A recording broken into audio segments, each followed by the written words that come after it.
పాకిస్తాన్ విషయంలో ఇజ్రాయెల్ కరాఖండిగా చెప్పేసింది. ఐఎస్ఎఫ్లో పాకిస్తాన్ ఉంటే మేము కలిసి పనిచేయలేము, పాకిస్తాన్ని తీసేయండి, అది మాకు చాలా ఇబ్బందికరంగా ఉంది. పాకిస్తాన్ దళాలతో ఎలా చేస్తాం? ఐఎస్ఎఫ్ అంటే ఇప్పుడు అంతర్జాతీయ స్థిరీకరణ దళం, ఇంపోర్టెడ్ సెక్యూరిటీ ఫీలింగ్. ఈ ఐఎస్ఎఫ్ లో అనేది ఇప్పుడు పాకిస్తాన్ దళాన్ని కూడా చేర్చింది అమెరికా తెలివిగా. దానికి సంబంధించి పాకిస్తాన్ ఏమంటుంది, ఇంటర్నేషనల్ ఆపరేషన్ లో కూడా మా దళం పాల్గొందంటే మా పరిస్థితి ఎలా ఉందో చూడండి, మా యొక్క హవా ఎంత వరకు ఉందో చూడండి, మా యొక్క సైన్యం ఎంత ఘనకార్యం సాధించిందో చూడండి అని గత కొంతకాలంగా అంటుంది కదా, గత 2-3 నెలలు. ఇప్పుడు ఈ విషయం గురించి భారత్ లో ఉన్నటువంటి ఇజ్రాయెల్ రాయబారి రేవున్ అజార్ అయితే స్పష్టంగా చెప్పేశాడు. ఇది నేను నా దేశం నుంచి మాట్లాడుతున్నటువంటి మాట. పాకిస్తాన్ దళాలు పనిచేయడం అనేది మాకు ఇష్టం లేదు.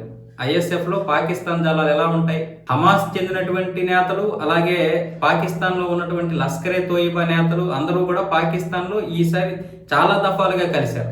మొన్న కూడా ఒకసారి మీటింగ్ పెట్టుకున్నారు. హమాస్ని అంతమొందించకుండా మనం ఏది కూడా ముందుకు వెళ్ళలేము. హమాస్ని అంతమొందించాలంటే ఇక్కడ లష్కరే తోయిబాని కూడా అంతమొందించాలి.